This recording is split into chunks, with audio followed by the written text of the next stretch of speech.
Sandra, que som treballadores de Make Up Plastibèrica S.A. i les dues membres del comitè d'empresa, en concret la Teresa és la presidenta i la Sandra és la secretària. Les dues per CGT.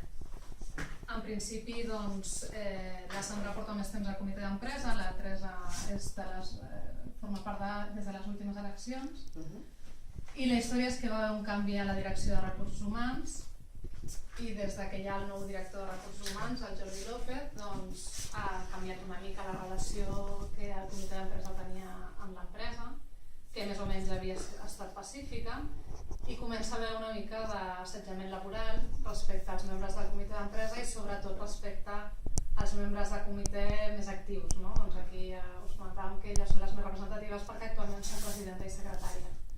Tot i que prèviament a l'acomiadament d'elles dues hi ha hagut un altre acomiadament, que va ser el maig d'aquest any, d'un altre membre del comitè d'empresa també, que antigament havia estat el president del comitè. Ja deia que l'entrada de la nova direcció de recursos humans comporta un canvi en la situació i a partir d'aquest moment i també comença la presentació per part de l'empresa d'una sèrie de mesures bastant dràstiques, sobretot a finals de l'any passat, que van presentar un expedient de suspensió de contractes inicialment per suspendre els contractes de treball durant 8 dies a finals de l'any passat. Per quan va acabar aquest expedient de regulació d'ocupació de suspensió, van tornar a presentar un nou expedient que en aquest cas afectava a tot l'any 2013.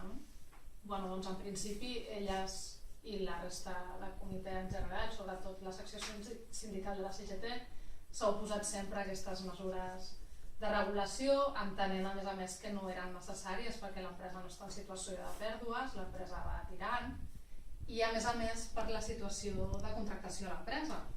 Estem parlant que és una empresa d'uns 330 treballadors i que hi ha una contractació a través d'empresa de treball, o sigui, 330 treballadors que formen part de la plantilla de Make Up Plastibèrica i paral·lelament hi ha una contractació a través d'empreses de treball temporal molt alta, estem parlant potser d'uns 40 contractes diaris, ¿no? Más o menos. Son unos 100 entre las dos plantas. Diarios, pues uns 100 contractes diaris.